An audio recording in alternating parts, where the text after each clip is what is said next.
Hello everyone and welcome back to the Dungeon Learner's Guide. This week we've got another Commander's Guild deck tech. This is our 108th deck and it's titled It's Orbin Time. And if you haven't seen this show before, what we are doing is randomly selecting a card from scryfall.com, working with a budget of $100 or less, and building a commander deck for Magic the Gathering around a theme of the chosen card. So really quickly, before we get into the actual deck tech, I do want to take a second to highlight some of our social media accounts, some ways you can help support the channel, and of course, shout out the people who are supporting the channel. So to start off with, if you want to follow us over on Twitter at 13POYNZ, Reddit u/POYNZ13. You can send us an email, dungeonlearnersguide@gmail.com. Those are all great ways to reach out if you ever have any questions, you want to suggest cards to be turned into decks for this channel, or you just want to chat. Let me know. I'm always happy to respond on any of those platforms. And if you're looking to support the channel a little bit more directly, you can head over to our Patreon, patreon.com/dungeonlearnersguide, where you can join all the amazing people listed down below, like William Swiftfoot, Doodle, Calvin Schmidt, Eric Way, Jeff Winger, and Jeffrey Bowes. Thank you to the six of you so much. But if you would like to join that crowd and get access to things like the deck lists an entire week early, if you want to see the unedited gameplay videos so you can hear all the players talking and having a good time rather than just my own narration, or maybe you want to have the guarantee that any card you suggest will be turned into a deck for this channel at some point, I would love to get suggestions from everybody, but I can't promise to turn anything into a deck for anyone except for our patrons. I will, of course, do my best to get to them, but like I said, no guarantee. You also would get access to a Discord channel where we brew up all of the decks and we put together the games. So if you want to be in any of the games on this channel, that is a great way to do it. But if none of that is something you are interested in, you can always, of course, just like the video, subscribe to the channel. That does help out quite a bit, and I do want to say thank you to everyone who has helped out up to this point. I really do appreciate it. But with all of that being said, let's take a look at our random card of the week. So this week, our random card was suggested to us by McRae over on Twitter. You may know him as Mike. He's been on the channel a few times, plays some awesome decks. He also does a lot of streaming over on Twitch under McRae, so if you're interested, go check him out there. I believe he also posts a lot of his videos on YouTube as well, so check him out there as well. He does a lot of art stuff, a lot of very cool comic book stuff. He does like deck building for Magic. He plays some fighting games, so a very wide range of stuff. I'm sure you'll find something that you'll like over there, so please do check him out. Great guy. But he gave us a card because I reached out to a bunch of people and asked for any suggestions, and he gave us Winter Orb because apparently Mike has decided that our opponents for this deck aren't allowed to have any fun. So we have Winter Orb, which is 2 mana for an artifact that says as long as Winter Orb is untapped, players can't untap more than 1 land during their untap steps. Now, it is very important. There's a couple of clauses here that are going to be relevant for us. The first one is that it says as long as it's untapped, players can't untap more than 1 land. That's not super relevant because there's not a ton of ways that we can tap artifacts. Well, spoiler, there are. We'll get into that later. But it's also relevant that it affects everybody. So this does affect us. However, there are, once again, ways that we can make that non-symmetrical. Make sure that we don't have to worry about Winter Orb while our opponents do. And so the main way we're going to do that is actually going to be with our commander this week, because we are going to be playing the Izzet colors, red and blue, with Galazeth Prismari. So Galazeth Prismari is 2 blue-red for a 3/4 legendary creature, Elder Dragon. Has flying. When Galazeth Prismari enters the battlefield, create a treasure token, and artifacts you control have tap, add 1 mana of any color, spend this mana only to cast an instant or sorcery spell. This is what's going to allow us to take advantage of Winter Orb when our opponents can't, because we can now tap the Winter Orb right at the end of our opponent's turn, make sure that it's tapped when we get to our turn. It's not untapped, so it doesn't trigger. We get to untap everything, and now we're good to go. And just because Galazeth says that we can tap it and we have to spend the mana that it produces only on instants or sorceries, doesn't mean we can't just tap it to float that mana and not spend it. We don't have to use it to cast something. We can just tap it because we can. So that is incredibly relevant to what we're trying to do, and it helps push us into a couple of different themes for this deck. The first theme, we've kind of already talked about it. these are ways to take advantage of cards that care about being untapped. So for example, we have Storage Matrix, which is an artifact for 3 mana that says as long as Storage Matrix is untapped, instead of each player untapping the permanents they control during their untap step, that player chooses artifacts, creatures, or lands and untaps all permanents of the chosen type they control. So at the start of someone's turn, if this is untapped, they can say they're untapping all of their artifacts, creatures, or lands, but not all 3. However, it does have to be untapped to work, which means we can turn it off at any time with Galazeth, make sure that we are not affected by this while our opponents are. So if our opponents are untapping all their creatures, that's fine. They can attack us, but they're not going to be able to really cast anything. If they're untapping their lands, they'll be able to cast stuff, but not really attack us. If they're untapping their artifacts, then maybe they'll be able to cast things or do something else. But either way, we are going to make sure that we are benefiting from artifacts a lot more than our opponents are.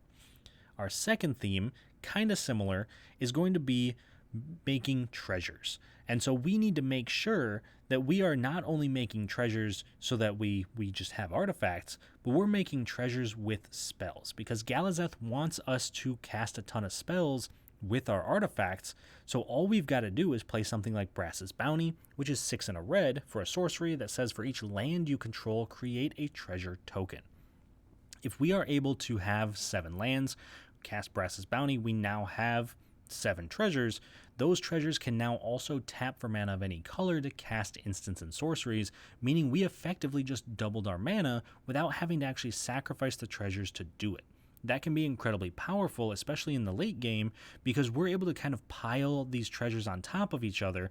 We cast a spell that makes more treasures, we use those treasures to cast another spell that makes more treasures, hopefully somewhere along the line we draw cards. That is what we're really aiming to do. Which then, of course, leads us to our final theme, which is going to be making creatures.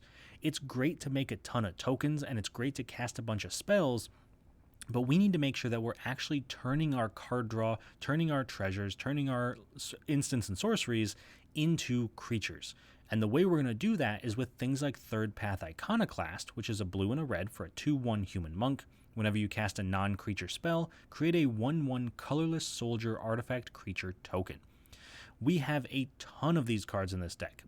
Pretty much everything that can make tokens by casting instants or sorceries is in this deck, as long as it's, of course, in our colors and, of course, within the budget. But I really wanted to highlight Third Path Iconoclast because it's important for a couple of reasons.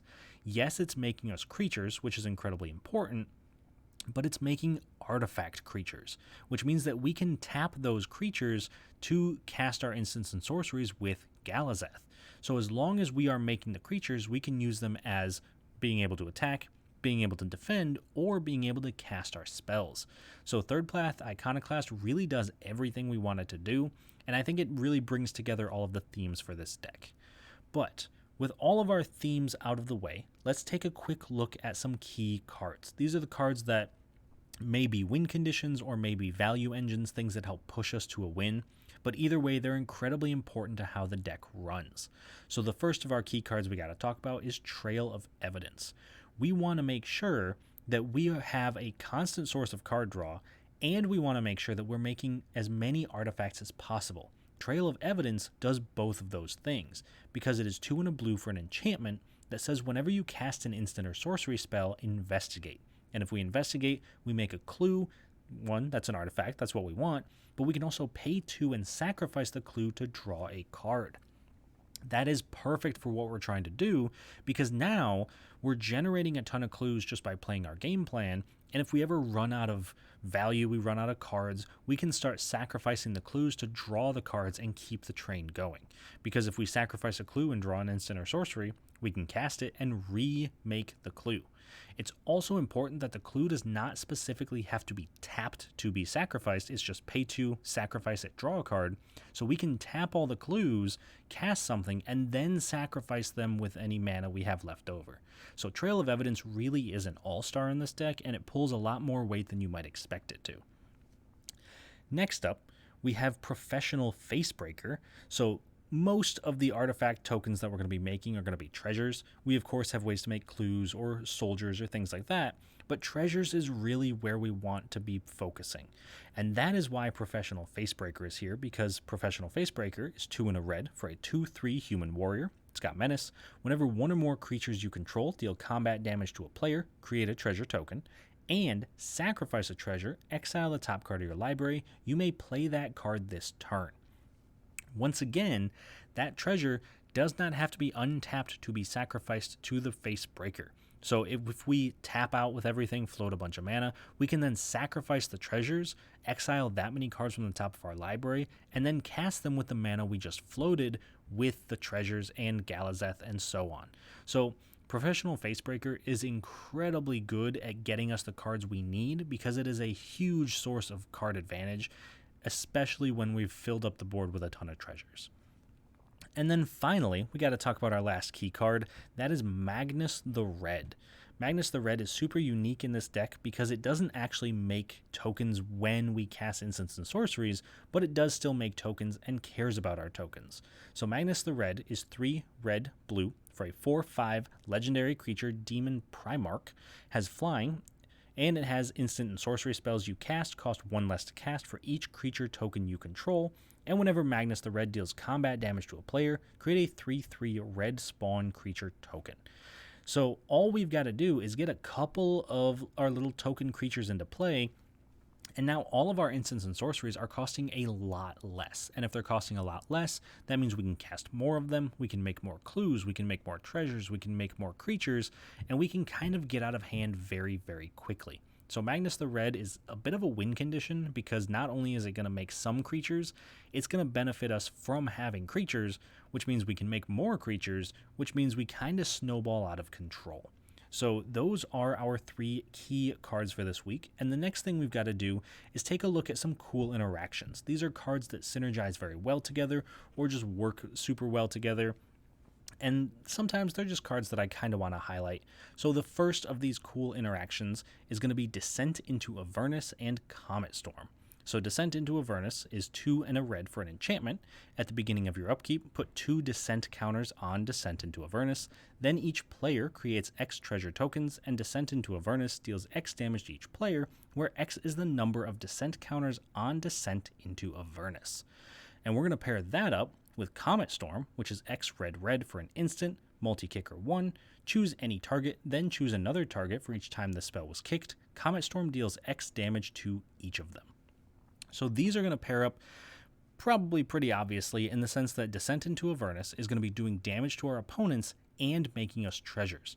So if we get to the point where we've done 2 damage on the first turn, then 4, then 6, then 8, then 10, and we're not using all of those treasures, we can then sink all that mana into Comet Storm, do 20, 25, 30 damage to each opponent after they've taken all this damage from Descent into Avernus, and really just knock people out of the game once this has been going for even just 3 to 4 turns.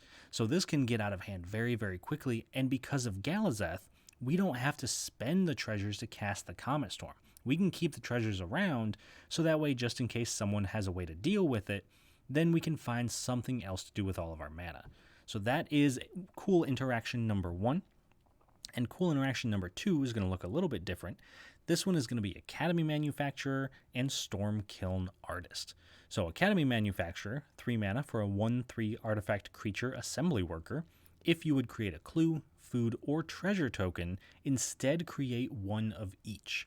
I probably don't have to specify why this is such a good card, and honestly, I probably should have put it in the key card section, but I wanted to highlight its interaction with Stormkiln Artist, because Stormkiln Artist is 3 and a red for a 2/2 Dwarf Shaman, gets +1/+0 for each artifact you control, and whenever you cast or copy an instant or sorcery spell, create a treasure token. So in other words, with both of these cards in play, we cast an instant or sorcery, we trigger Stormkiln Artist, we make a treasure, that triggers Academy Manufacturer, and we also make a clue and a food. That means for every spell we are casting, we are getting 3 artifacts. That is pumping up Stormkiln Artist by +3/+0 every spell that we cast, and it's giving us 3 artifacts we can tap for Galazeth to cast more spells. So if we're casting things that cost 1, 2, or 3 mana, we are either netting positive in terms of mana or at least netting neutral. And that is exactly where we want to be. Plus, maybe we've got things that make our spells cost cheaper like Magnus, and we're able to really snowball out of control. If you kind of haven't gotten the sense of it yet, this is definitely a snowball kind of a deck. We want to start small and end big.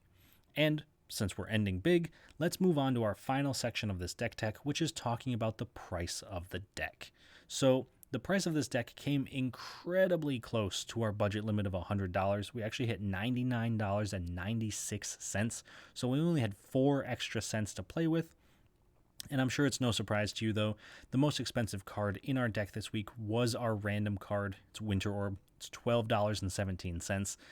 Obviously, this deck is not necessary for the Winter Orb. You don't need to have Winter Orb to be able to play the deck, but it does help out quite a bit because it helps slow the opponents down and make sure that you can do what you got to do.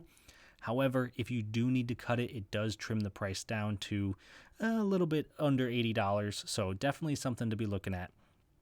On the other hand, if you're looking for a card to take out that's not the card of the week, let's take a look at number 2 for this deck, and that is Seize the Spotlight.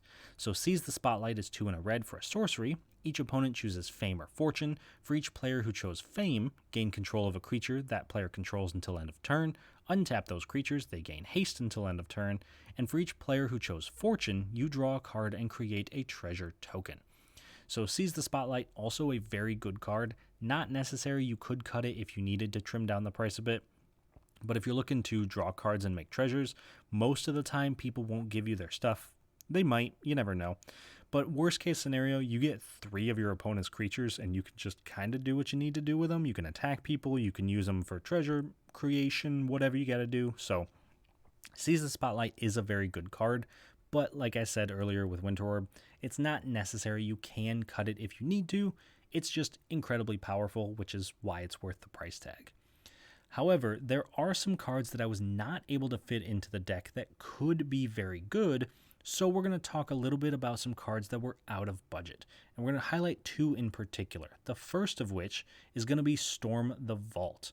And Storm the Vault is incredibly good, and it almost made the cut for this deck. I just couldn't quite squeeze it in, because Storm the Vault is 2 blue-red for a legendary enchantment. Whenever 1 or more creatures you control deal combat damage to a player, create a colorless treasure artifact token with tap, sacrifice this artifact, add 1 mana of any color to your mana pool. At the beginning of your end step, if you control 5 or more artifacts, transform Storm the Vault. Now, that's pretty good. We get to make treasures whenever we're attacking, but the real reason we want this is for the backside of it, because once it transforms, it turns into the Vault of Catlacan, which taps for a mana of any color, but also taps for blue mana equal to the number of artifacts we control. We are going to have a ton of artifacts in this deck, so this is going to be making a ton of blue mana. And the reason that that's going to be so good is because sometimes we have to cast stuff that's not instants and sorceries, and Galazeth won't let our artifacts tap for that, so we can use Vault of Catlacan to get a little bit of extra mana that can be used to cast non-instants and sorceries. And so the card I would recommend taking out for this is Hornswoggle, which is 2 and a blue for an instant, counter target creature spell. You create a colorless treasure artifact token with tap, sacrifice this artifact, add 1 mana of any color to your mana pool. This is not super great. It's a 3 mana counter spell. It only hits creatures, but it does make us a treasure, so there are going to be cases when it is good, but we really don't want to be holding up 3 mana when we could be doing other things, so that is why I would recommend taking that one out if given a chance. The other card that I would recommend putting into the deck, if you're able to, is Goldspan Dragon. And Goldspan Dragon is 3 red for a 4/4 flying haste dragon. Whenever it attacks or becomes the target of a spell, create a treasure token, and treasures you control have tap, sacrifice this artifact, add 2 mana of any one color. So this is a great way to make sure that all of our treasures are now sacrificing for 2 mana instead of 1, meaning that, yeah, we can use them with Galazeth to still cast our instants and sorceries, but we also have the ability to essentially double our mana production if that's something we need to do for something like a giant Comet Storm, or maybe we want to draw a ton of cards with a Blue Sun Zenith, something like that. So that would be a card I would suggest to put in. And the card I would suggest replacing is Honor Worn Shaku, which is 3 mana for an artifact, taps for a colorless, and you can tap an untapped legendary permanent you control to untap the Honor Worn Shaku.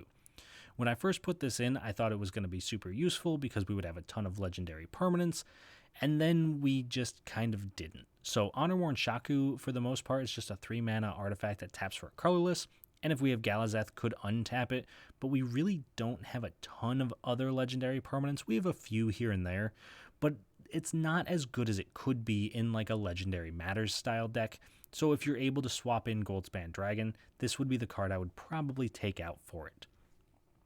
Alright, but that leads us to the end of our deck tech, and of course, we can talk about this deck all we want, but what we really got to do is see how it plays. So we are going to run this deck up against 3 different opponents this week, and we're going to see how it performs in an actual game.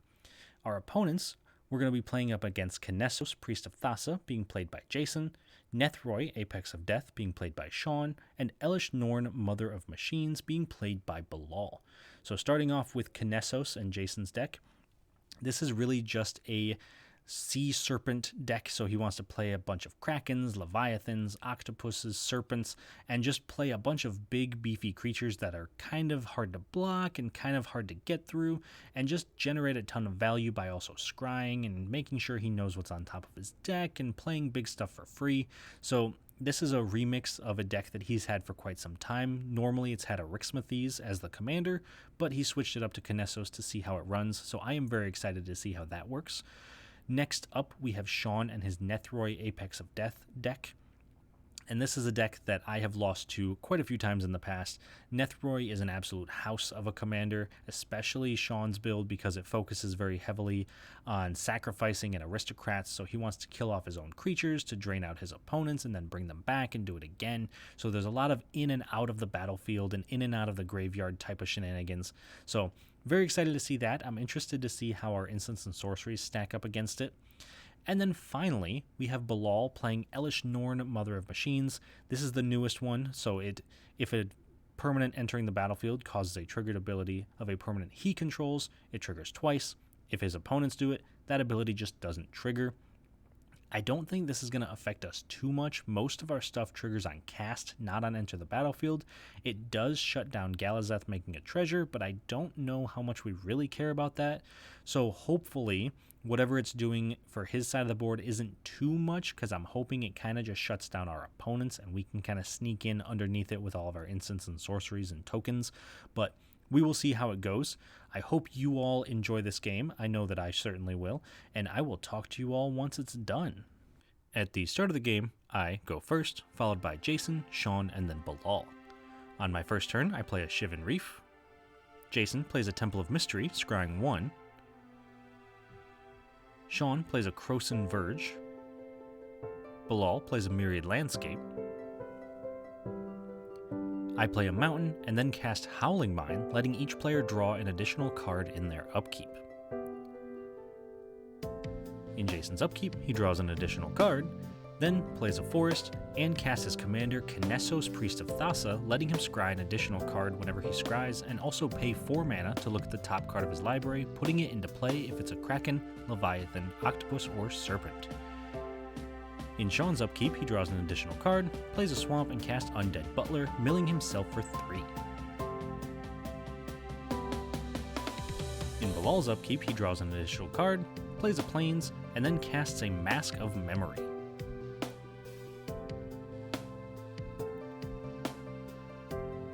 In my upkeep, I draw an additional card, play an island, and pass. In Jason's upkeep, he draws an additional card, plays an island, then casts Thassa, God of the Sea, letting him scry 1 in his upkeep and also pay 2 to make a creature unblockable.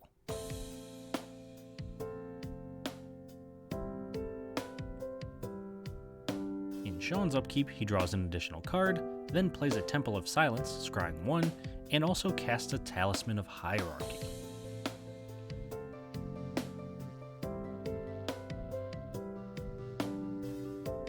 In Bilal's upkeep, he draws an additional card, then plays a Plains and passes. In my upkeep, I draw an additional card, then cast Descent into Avernus, which gets 2 counters in my upkeep, and then each player makes X treasure tokens and takes X damage, where X is the number of counters on the Descent. Once that's resolved, I play an Is It Boilerworks, returning an island to my hand.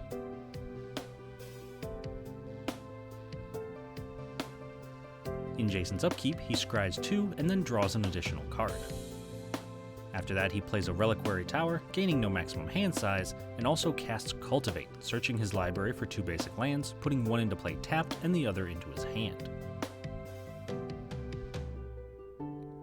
In Shawn's upkeep, he draws an additional card, and, to save some time, Bilal also sacrifices his Myriad Landscape, searching his library for 2 basic lands, putting them into play tapped.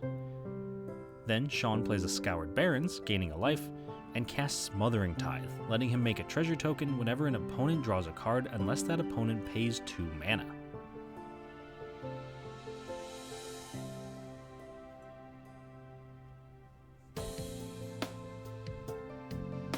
In Bilal's upkeep, he draws an additional card, not paying for the Smothering Tithe for either of his draws, letting Shawn make 2 treasures.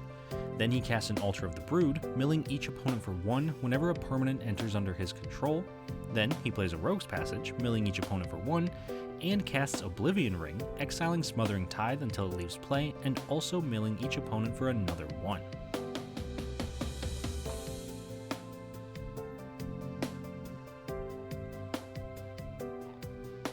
In my upkeep, I draw an additional card and put 2 counters on Descent into Avernus, giving each player 2 treasures and doing 2 damage to each player.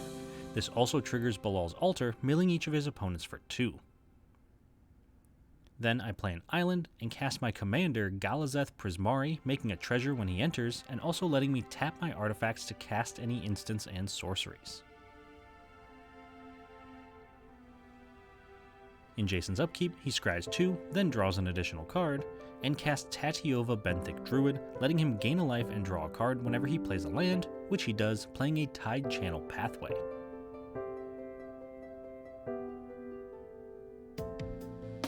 In Shawn's upkeep, he draws an additional card, then casts Wood Elves, searching his library for Scattered Groves, putting it into play, casts Llanowar Elves, casts Old Rutstein, milling a card and creating a 1/1 insect token since the milled card was a creature, and also casts Zulaport Cutthroat, making each opponent lose a life while he gains a life whenever one of his creatures dies.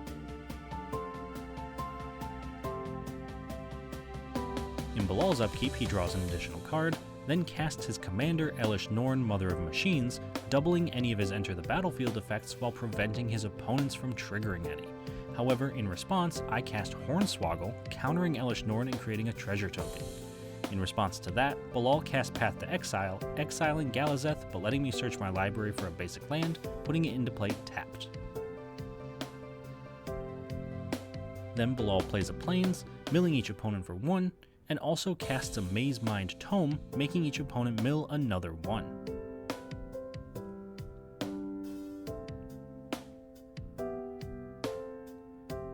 In my upkeep, I draw an additional card and put 2 counters on Descent into Avernus, making each player take 4 damage and create 4 treasures. This also mills each of Bilal's opponents for 4. Then I play an island and recast my commander Galazeth, making another treasure token. At the end of turn, Jason casts Voyage's End, returning Galazeth to my hand and scrying 2. In response though, I tap 9 artifacts including the Howling Mine so nobody draws an extra card from it, to cast a Pull from Tomorrow where X equals 7, drawing 7 cards and discarding a card. Then the Voyage's End resolves and I return Galazeth to my hand. In Jason's upkeep, he scries 2, then plays an island, gaining a life and drawing a card with Tatiova, and also casts Orixmathy's Slumbering Isle, which enters as a land, gaining him a life and drawing him a card. Then it also gets 5 counters, allowing Jason to remove a counter whenever he casts a spell, turning it into a creature when all 5 counters are removed. After that, Jason casts a Preordain, scrying 3 and drawing a card.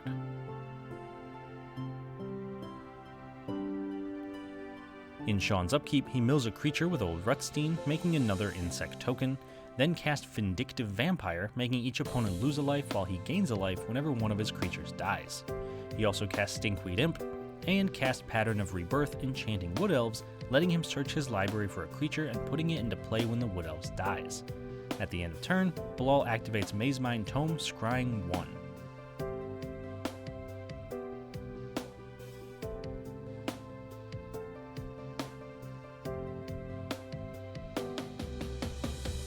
On Bilal's turn, he recasts his commander Elish Norn, and this time she resolves, milling each opponent for 2 since she doubles the enter the battlefield effects.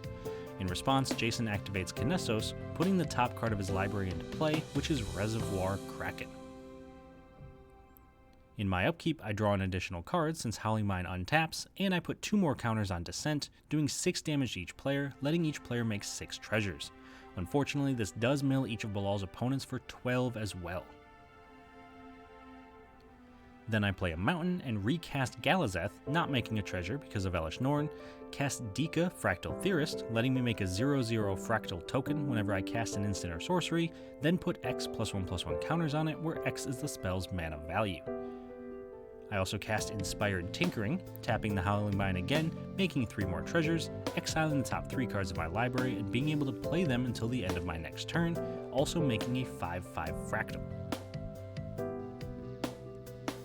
Once that's resolved, I cast a Young Pyromancer from exile, letting me make a 1/1 elemental token whenever I cast an instant or sorcery. I also cast Seize the Spotlight, making an elemental and a 3/3 fractal, then making each opponent choose Fame or Fortune.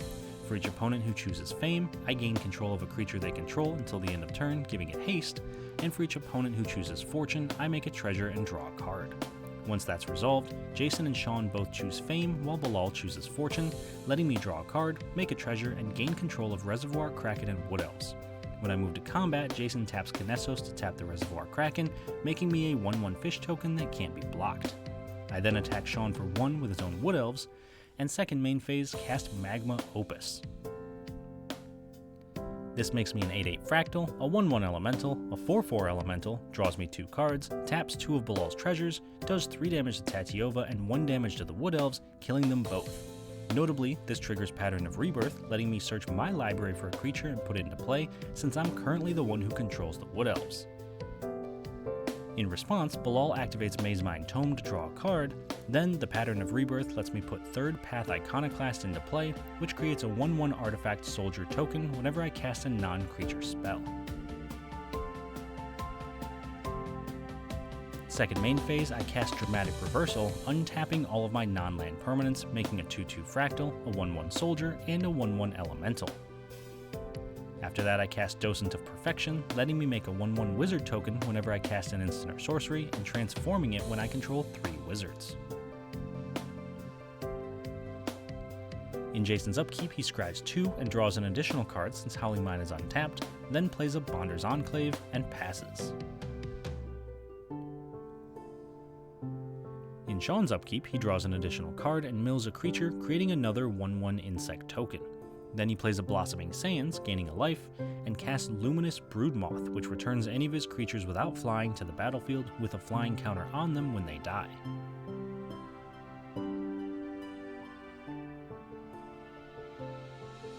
Once that's resolved, he mutates his commander Nethroi Apex of Death on top of Undead Butler, returning any number of creatures from his graveyard to the battlefield with total combined power 10 or less.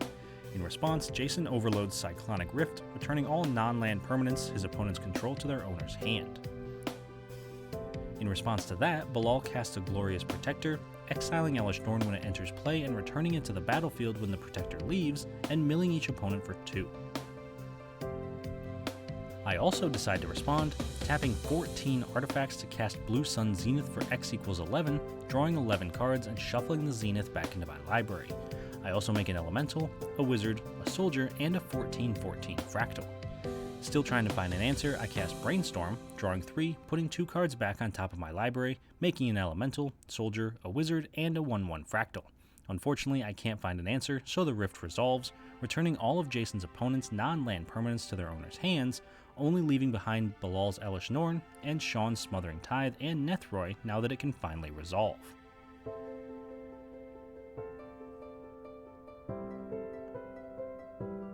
Bilal recasts the Altar of the Brood, then plays a Plains, milling each opponent for 2, and casts Regal Caracol, making 4 1/1 cat tokens with lifelink and giving all his other cats +1/+1. This also mills each of his opponents for 10.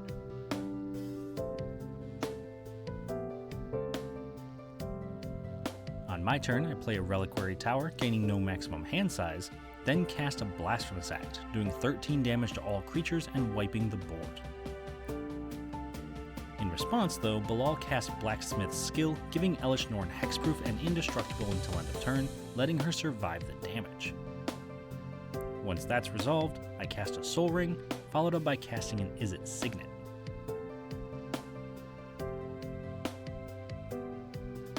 Finally, I cast a Storm Kiln Artist, letting me make a treasure token whenever I cast an instant or sorcery, and also gets +1/+0 for each artifact I control.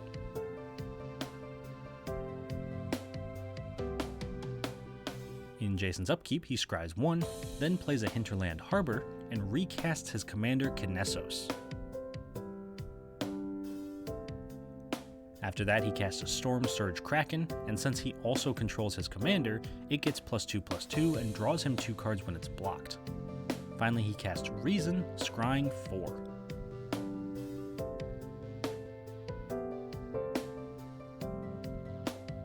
On Shawn's turn, he recasts as much as he can, including Llanowar Elves, Talisman of Hierarchy, Stinkweed Imp, and Luminous Broodmoth. Bilal casts Mage's Attendant, creating 2 1/1 wizard tokens and milling each of his opponents for 6. Then he casts Oblivion Ring, exiling Luminous Broodmoth and Smothering Tithe, milling each of his opponents for 2. At the end of turn, I cast Dig Through Time, looking at the top 7 cards of my library, putting 2 into my hand and the rest on the bottom, also making a treasure. It's worth noting that since I only have 6 cards left in my library, I get to look at all of them. On my turn, I play a Mountain and cast Zorn, letting me make an additional treasure whenever I would create any treasure, then cast Brass's Bounty, making 10 treasures since I control 10 lands, making an additional treasure thanks to the Stormkiln, and 2 additional thanks to the Zorn.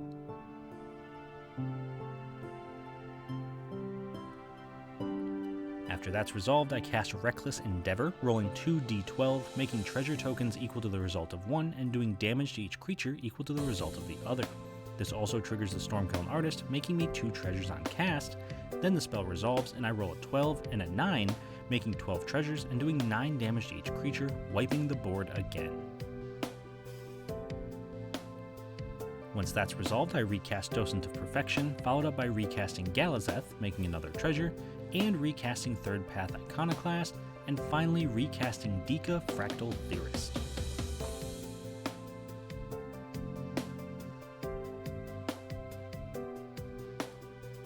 In Jason's upkeep, he scries 1 and casts Pearl Lake Ancient, removing the final counter from Arixmethes, turning it into a creature and allowing him to attack Bilal for 12. Then in his second main phase, he plays a forest and passes.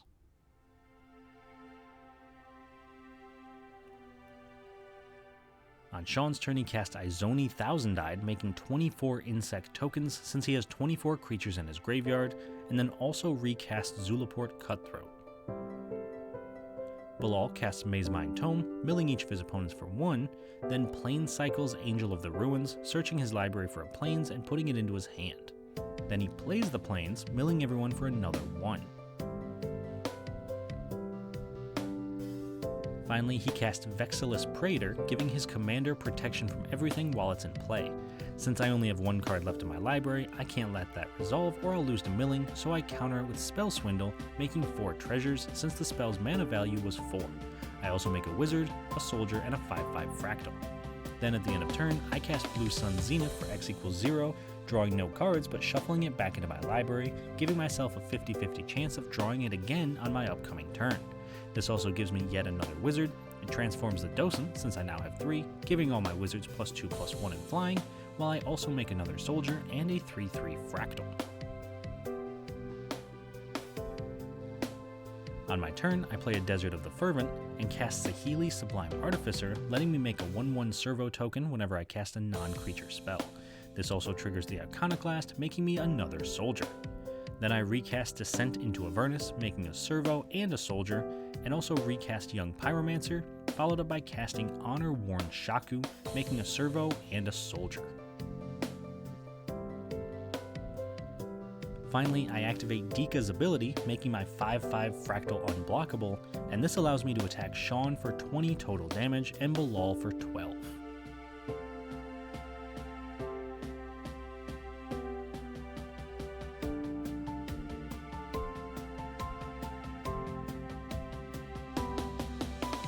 On Jason's turn, he plays an island, and Bilal activates Maze Mind Tome to scry 1, before Jason activates Thassa, making Erixmathes unblockable so he can attack Shawn for 12, knocking him out of the game. In his second main phase, Jason suspends a Deep Sea Kraken, removing a time counter from it whenever an opponent casts a spell. In Bilal's upkeep, he activates Maze Mind Tome, scrying 1, then casts Soul Warden, gaining him a life whenever another creature enters the battlefield. This also mills each opponent for 1, milling the last card in my library. After that, he casts Cavalier of Dawn, gaining a life, destroying my final iteration, making me a 3/3 Golem token, milling each opponent for 1, and gaining Bilal another life.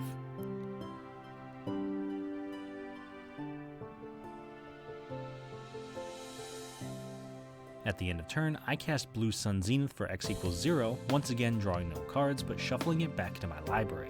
This also triggers all of my token generators, making me a Soldier, Servo, Elemental, and a 3/3 Fractal. In my upkeep, Descent into Avernus triggers, putting 2 counters on it, doing 2 damage to each player, and giving each player 2 treasures. This also makes each of Bilal's opponents mill 2 cards.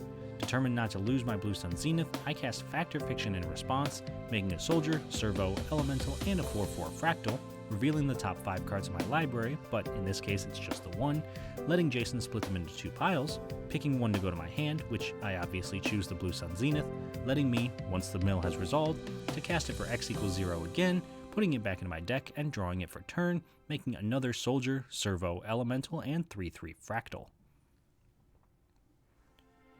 Notably, this does all trigger Bilal's Soul Warden, gaining him a total of 12 life.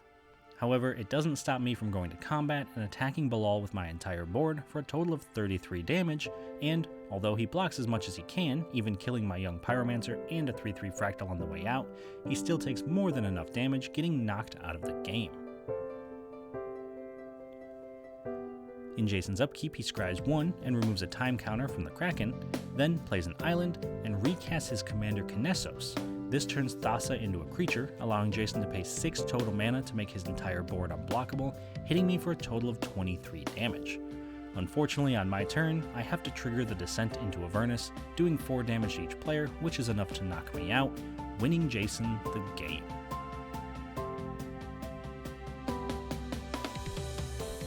Alright, so that was a sweet game. Our deck really did shine in that game, and I don't say this very often, but I felt like I was doing a great job playing the deck, especially toward the end when I was able to keep cycling the Blue Sun Zenith in and out of the library to make sure that we weren't milling.